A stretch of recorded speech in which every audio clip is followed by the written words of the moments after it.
Friends good morning అండి. Welcome back to my channel. అందరు ఎలా ఉన్నారండి? నేనైతే చాలా బాగున్నాను. మీరు కూడా బాగుండాలని ఆశిస్తున్నాను. ఈరోజు వీడియోలో మనము మిద్దె తోటలో మొక్కలలో ఏమేం పనులు చేస్తున్నామో చూస్తూ, దానికంటే ముందు ఈరోజు వీడియో ఏంటంటే మనము డ్రాగన్ ఫ్రూట్ మొక్క అది పూత అయిపోయిన తర్వాత నెక్స్ట్ ఇంకొక కాపు రావడానికి మనం ఎలాంటి టెక్నిక్స్ వాడితే ఇంకా కాపు వస్తుందనే చూపిస్తాను. ఇదైతే మనకి జూలై ఎండింగ్ అనమాట. ఆగస్ట్ వరకు, సెప్టెంబర్ వరకు కూడా మళ్ళీ ఇంకా కాపు రావాలంటే కొన్ని టెక్నిక్స్ అయితే ఫాలో అవ్వాలి.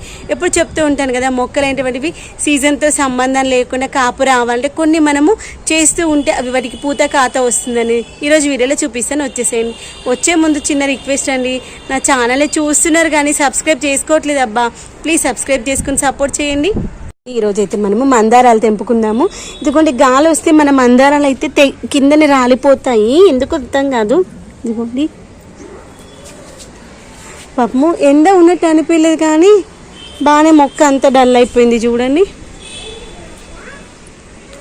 ఎందుకండి ఈరోజు కొంచెం వచ్చినాయి. నేనైతే 14 ఫ్లవర్స్ వచ్చాయి. ఒకసారి వెతికి చూస్తాను. ఇప్పుడైతే 5 ఉన్నాయి. నేనైతే 11 వచ్చినాయి కదా, 3, 6, 9 వచ్చినాయి ఫ్రెండ్స్. ఈరోజు 3, 6, 9 వచ్చాయి. అంటే నిన్న ఇంకా 5 ఎక్స్ట్రా వచ్చాయి. ఇదిగోండి పువ్వులు ఇన్ని వచ్చాయి. ఇదిగోండి మల్లెపూలు, తర్వాత ఇన్ని మందారాలు వచ్చాయి.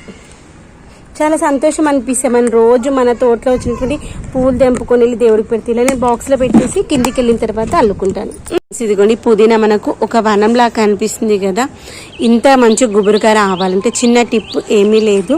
మనము పుదీనా మార్కెట్ నుండి తెచ్చుకున్నప్పుడు ఇలా ఆకులు తెంపుకుంటాం కదా, తెంపుకున్నాక ఈ కాడ ఉంటుంది కదా. ఫర్ ఎగ్జాంపుల్ చూపిస్తాను, ఇక్కడ వరకు కట్ చేస్తాను.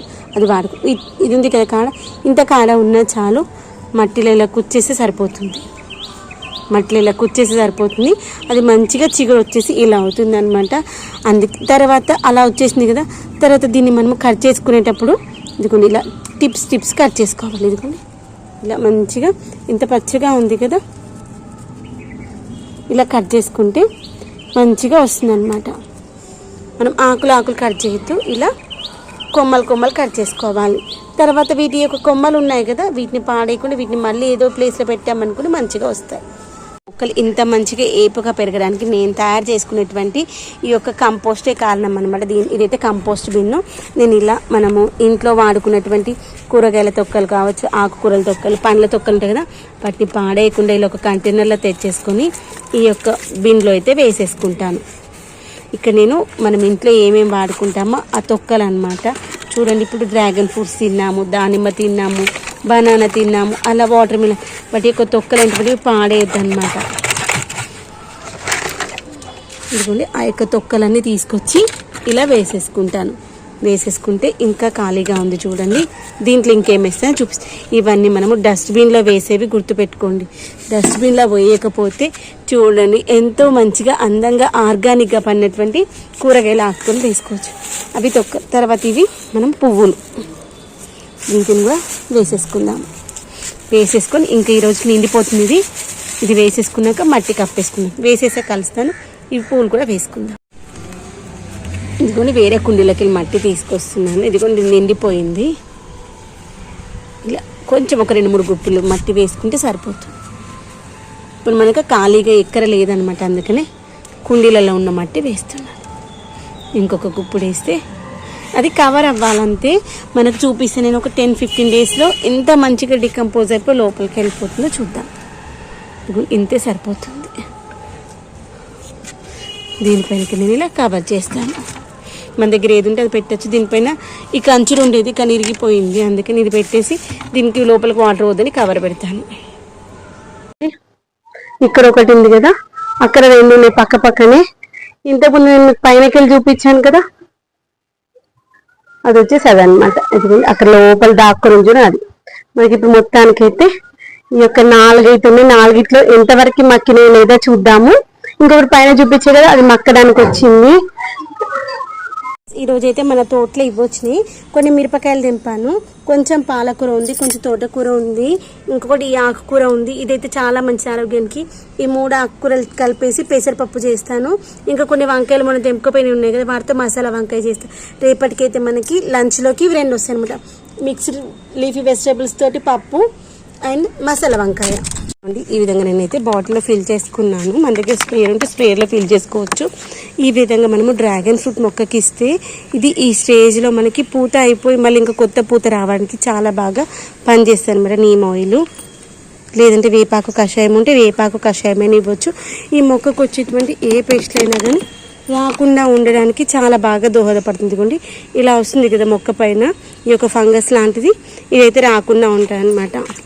చాలా బాగా యూజ్ అవుతుంది. ఇదిగోండి ఇలా వచ్చేసింది కదా, అలా రాకుండా ఉపయోగపడుతుంది.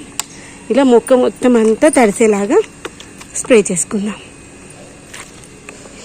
ఈ యొక్క డ్రాగన్ ఫ్రూట్ అయితే మనకి ఒక కాప్ అయిపోవడానికి వచ్చింది కదా, సెకండ్ మళ్ళీ ఇంకొక క్రాప్ వస్తేమో ట్రై చేద్దామనేసి ఈ యొక్క పాటలన్నీ కూడా ఇంకా కొన్ని ఉన్నాయి, ఇంకో 6 వరకు ఉన్నాయి. ఆ కాయలు అయిపోయినాక మళ్ళీ కొత్త పూత రావాలనేసి. ఇంకోండి దీనికేమో మనకి ఇప్పటివరకు కాయలు రాలేవు కదా, అసలు పూతే రాలేదు కదా, దీనికి మళ్ళీ పూత రావాలనేసి మనం ఇలా లిక్విడ్ పోషకాలు ఇచ్చుకుంటూ అప్పుడప్పుడు మధ్యలో వారానికి ఒకసారి 15 రోజులకు ఒకసారి ఇలా నీమ్ ఆయిల్ స్ప్రే చేస్తూ ఉంటే ఈ మొక్కకి మనకు ఫంగస్ అనేది రాదు. ఈ మొక్కకు వచ్చి ఓన్లీ ఫంగస్ మాత్రమే వస్తుంది, అది రాకుండా ఉంటుంది అన్నమాట. మన దగ్గర ఉన్నటువంటి ఇంకా చాలా మొక్కలు ఉన్నాయి, డ్రాగన్ ఫ్రూట్ ప్లాంట్స్, అన్ని ప్లాంట్స్ కూడా ఇలా మంచిగా తడిసేలాగా స్ప్రే చేసుకుందాం. అనుకోండి చిన్న మొక్కలైనా కానీ మంచి కాపు రావాలంటే మనం ఇలా లిక్విడ్ పోషకాలు అయితే ఇస్తూ ఉండాలి. వస్తేమో చూద్దాము. అలానే దాంతోపాటు మిగిలిన మొక్కలన్నింటికి ఈ యొక్క నీమ్ ఆయిల్ అయితే స్ప్రే చేసుకుందాం. ఇంకోండి పచ్చిమిర్చి మొక్కకి ముఖ్యంగా మనకి దేంటి ఆకు వెనకల ఒక తెగులు వస్తుంది, బూడిద తెగుల్లాగా, దాని పేరేంటో తెలియదు, అది రాకుండా ఉండడానికి ఈ యొక్క నీమ్ ఆయిల్ అయితే మంచి స్ప్రే యూజ్ అవుతుంది. తర్వాత టమాటా మొక్కకి మిల్లీ బగ్స్ వస్తాయి, ఆ యొక్క మిల్లీ బగ్స్ కూడా రాకుండా చాలా బాగా ఉపయోగపడుతుంది. తర్వాత ఇలా మనకి పూల మొక్కలకి పూలు మంచిగా రావడానికి, వాటి యొక్క కలరింగ్ మంచిగా రావడానికి కూడా ఈ యొక్క నీమ్ ఆయిల్ చాలా బాగా పనిచేస్తుంది. ఎందుకంటే ఇప్పుడు పూత దశలో ఉంది కదా టమాటాలు, చాలా బాగా ఉపయోగపడుతుంది. తర్వాత వంకాయ మొక్కలు ఉన్నాయి కదా, ఈ యొక్క వంగ మొక్కలు కూడా స్ప్రే చేసుకున్నాము. ఈ యొక్క వంగ మొక్కలు కూడా వెనకాల తర్వాత ఈ కాండానికి ఒకటి వస్తుంది తెగులు, దాని పేరేంటో తెలియదు, చూపిస్తాను. ఒక మొక్కకు వస్తే నైట్ కట్ చేసేసాను, అలా వస్తాయి అనమాట. అలా రాకుండా కూడా ఈ యొక్క నీమ్ ఆయిల్ అయితే చాలా బాగా ఉపయోగపడుతుంది అనమాట. ముఖ్యంగా వర్షాకాలంలో వచ్చేటువంటి పెస్ట్లకైతే ఈ యొక్క నీమ్ ఆయిల్ చాలా బెస్ట్ సొల్యూషన్ అని చెప్పొచ్చు. మనం వారానికి ఒకసారి అయితే మర్చిపోకుండా ఇచ్చుకోవాలి. వంగ మొక్కకు వస్తుందని చెప్పాను కదా, ఇదిగోండి ఇలా వస్తుంది. అందుకని ఇది ఇక్కడ కట్ చేసేసాను, కట్ చేసి బయట పాడేసాను డస్ట్బిన్లో, లేదంటే మళ్ళీ మిగిలిన మొక్కలకు వస్తా పేస్ట్. ఈ యొక్క పేస్ట్ పేరు ఏంటో మీకు ఎవరికైనా తెలిస్తే కామెంట్ సెక్షన్లో చెప్పండి. తర్వాత మనం మొన్న పెట్టుకునేటువంటి ఫ్రెష్ వంకాయ మొక్కలున్నాయి కదా, వాటికి కూడా స్ప్రే చేసుకుందాం. మన పూత స్టార్ట్ అయింది. తర్వాత మనకు ఈ యొక్క సపోటా మొక్క కూడా మిల్లీ బగ్ ఎక్కువగా వచ్చేస్తూ ఉంటుంది, ఆ యొక్క మిల్లీ బగ్ రాకుండా ఉండడానికి కూడా మంచిగా ఉపయోగపడుతుంది. ఇలా చెట్టు మొత్తం కూడా తడిచేలాగా స్ప్రే చేసుకుందాం.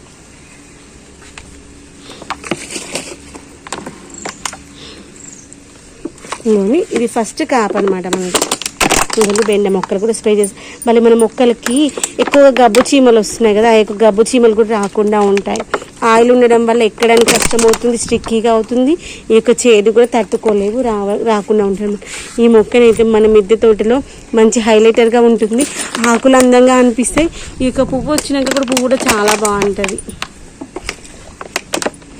ఇదే విధంగా అన్ని మొక్కలకి ఇచ్చుకుందాము. ఇదిగోండి అలా ఇవ్వడం వల్లనే మన యొక్క మందార పూలు అయితే మస్తు వస్తున్నాయి. రోజుకైతే 15 అయితే వస్తున్నాయి మందార పూలు. మొక్కకు కూడా అసలు పెస్ట్ రావట్లేదు అనమాట. ఏదన్నా ఒక్క కొమ్మకు వస్తే ఆ యొక్క కొమ్మనైతే కట్ చేస్తున్నాను. మనం మందార మొక్కనైతే పెస్ట్ రాకుండా చూసుకోవాలి. ముఖ్యంగా మిల్లీ బగ్ అయితే వచ్చిందంటే అస్సలు వదిలిపెట్టదు. కాబట్టి మిద్దె తోటకు వచ్చినప్పుడల్లా మొక్కనైతే మర్చిపోకుండా అబ్జర్వ్ చేసుకోవాలి. ఏదైనా ఒక్క కొమ్మకి వచ్చింది అనుకోండి ఇంకా చెట్టు మొత్తం అయిపోయినట్టే, కాబట్టి అబ్జర్వ్ చేసుకుంటూ ఉండాలి. ఇప్పుడు పాలకూర తెంపడానికి వచ్చినాం కదా, ఇలా ఆకులు పాలకూర తెంపేసుకుందాము. ఇలా ఫ్రెష్గా వర్షం పడేటప్పుడు ఇంకా మనం కడిగినట్టు అయిపోతుంది కదా, ఎంత బాగుంది చూడండి.